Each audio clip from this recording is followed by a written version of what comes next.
Hello and welcome everyone on this official platform of Legacy Eyes Academy.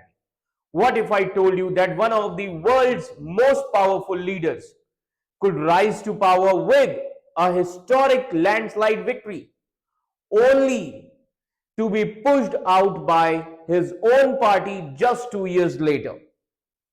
And what if I told you that a country once famous for political stability has now witnessed a revolving door of prime ministers, one after another, while millions of citizens they grow increasingly frustrated with the rising living cost, economic uncertainty, as well as broken political promises. As you can see the headlines here, Keir Starmer resigns. What went wrong for the British PM? And how will this successor be chosen? So this is the headlines today now.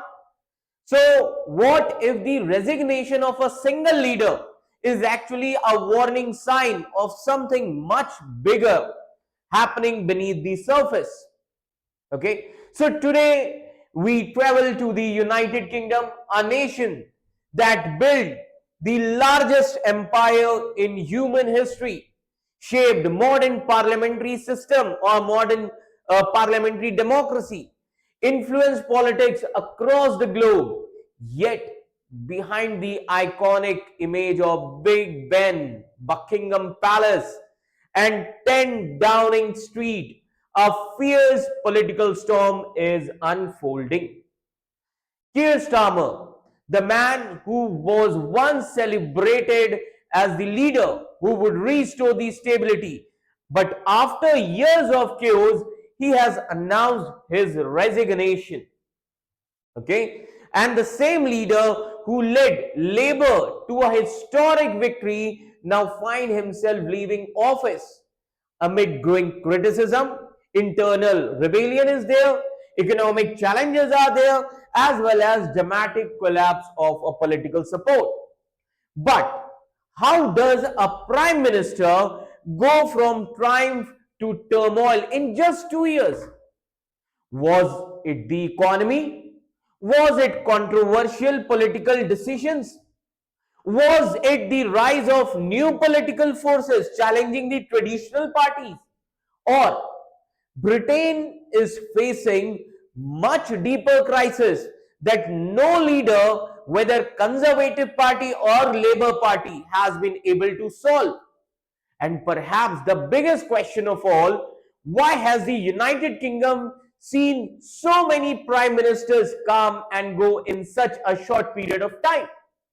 Like from David Cameron and Brexit to Theresa May, struggles are continuing. Boris Johnson scandal, then leads through dramatic collapse.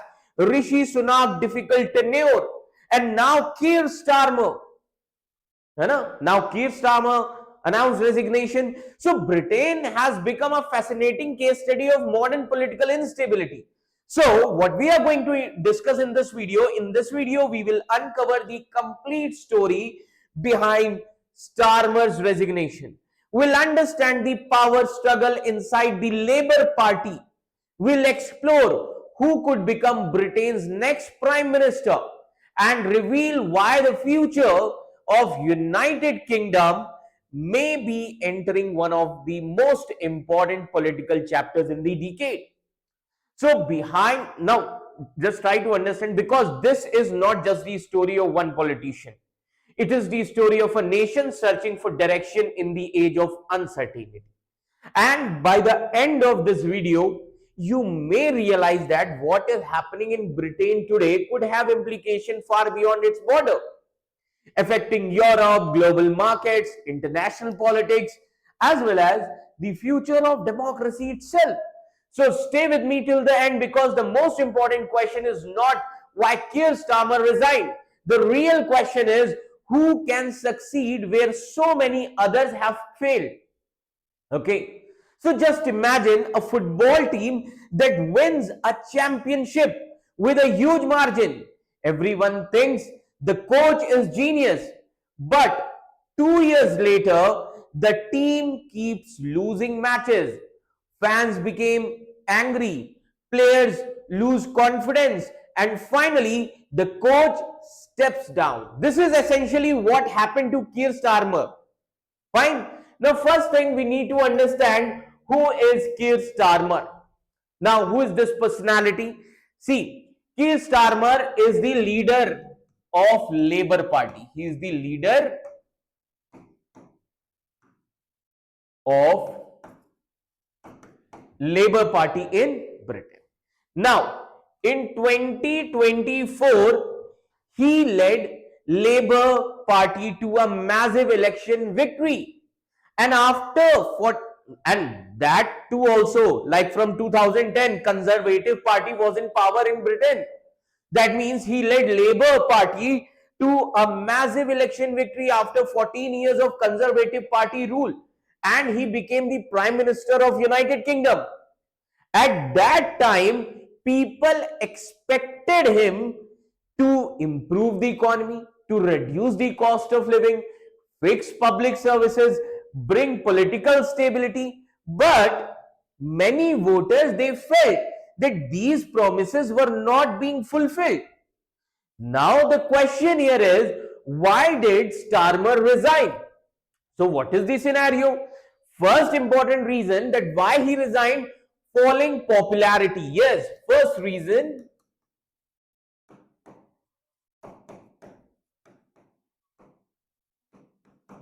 falling popularity. Now, soon after coming to power, his government became unpopular. People, they felt economic growth remained weak, cost of living pressure continued, public services did not improve enough, and as a result, voters, they started losing confidence in him. Second important scenario, that policy U-turns. Second important reason, policy U-turns. Now, why policy U-turns? See, the government reportedly changed its position on three major policies within a short period of time. First, this actually created an impression that government lacked the direction. Government के पास direction है ही नहीं, and leadership was uncertain. Clear? Because of this, people got this message. And third important thing, controversies. Third, controversy. Now, what kind of controversies? One major controversy mentioned was the appointment of Peter Mandelson. Yes, the major controversy was the appointment of Peter Mandelson. As you can see his image here, Peter Mandelson as ambassador to the United States, despite the criticism regarding his past association with the late financier. And who was that financier? Jeffrey Epstein. Okay, this appointment, this event damaged the image of government. And then Labour, they lost election. Which election? In local election. Okay, so Labour Party, Labour lost elections. This is the fourth main reason. Okay, see, in local election, Labour Party performed badly. Some traditional Labours voted, or you can say some traditional Labour voters, they actually shifted to Green Party. Now, which is Green Party? As you can see here, they shifted to traditional Labour voters, they shifted to Green Party. Others moved towards Reform UK, which was led by Nigel Farage. Yes, it is led by whom? Nigel Farage, Reforms UK. This signaled growing dissatisfaction. And then another important thing, fifth important reason, Labour MPs also turned against Keir Starmer. Yes, Labour MPs turned against him. The biggest problem was not opposition parties in Britain. It was his own party. Many Labour MPs, they reportedly concluded that Starmer could not lead them successfully into the next election. So now try to understand, when a Prime Minister loses support inside his own party, survival becomes extremely difficult. Now the question here is, why isn't there a general election? What is the main reason? See, this actually confused many people. See, in Britain, people they elect MP. In Britain, people elect MP, not the Prime Minister directly. Now, the Prime Minister कौन होता है? Prime Minister is usually the leader of the party that has majority in Parliament. So, since Labour still has majority, Labour Party still has majority in Parliament, so there is no legal requirement to hold national election immediately. So, what they can do, because Labour Party has majority, they can actually select any other person as a Prime Minister. So, in this scenario, Labour Party remains in power. Labour Party simply chooses a new leader. They will simply choose a new leader, and that leader automatically becomes whom? It will become Prime Minister. This is the scenario. Now the question here is, how will the new Prime Minister be chosen? See, Labour Party will organize a leadership contest. Labour Party क्या करेगी? They will organize a leadership contest. ठीक है? Now, any candidate must secure support from 20% of Labour MPs. They need to secure support from 20% of Labour MPs. So currently, Labour Party has 403 MPs. Fine. Now, a candidate needs the support from 81 MPs. Candidate needs support from how many MPs? 81 MPs before entering the race. That means if a person wants to enter into the race of Prime Minister, he needs the support of 20% of Labour MPs, that is 81 MPs. Now, after nominations and voting, Labour members, they will choose a new leader. And whosoever be the winner will become Labour Party leader also, as well as Prime Minister. This is the whole scenario here. Now the question here is, who is the front runner? Who is the front runner? As you can see, this personality, Andy Burnham. Okay, his name is Andy Burnham. Clear? Now the question here is, Andy Burnham is the strongest candidate. Why? Because he won a major by-election. Many Labour members view him as a fresh alternative, and several senior figures appear ready to support him. Why? That is why the former Health Secretary, Wes Streeting, as you can see here, former Health Secretary, Wes Streeting, his name is Wes Streeting. Now this personality, Wes Streeting, it is said that he is reportedly backing Burnham rather than running himself. He is backing whom? Burnham, Andy Burnham. So if everything proceeds smoothly, then this personality, Burnham, could become the Prime Minister after Labour leadership election. Fine. Now the question here is, why is this such a big deal? See, because Britain has seen extraordinary political instability. Now, what kind of extraordinary political instability? See, if Starmer leaves, Britain would have 7 leaders in about 10 years. Yes, that is true. Britain would have had 7 leaders in about 10 years. This is unusually high for a major democracy. Investors, businesses, as well as allies, they prefer stable government. Why?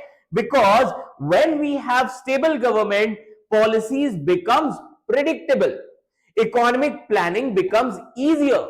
International confidence increases. Now, who were the other 6 leaders? So what is the Britain's revolving door of prime ministers? So let's try to understand who were other prime ministers. Clear? So this story we can say, like you can say prime minister for short term. This story was started from David Cameron. Yes, he is David Cameron. Now he was there as a prime minister for 2010 to 2016. Fine. Now David Cameron, he held the Brexit referendum. The public voted to leave European Union, and after losing the referendum battle, he resigned. Fine. Now, who came after him? You must have heard the name Theresa May. So, Theresa May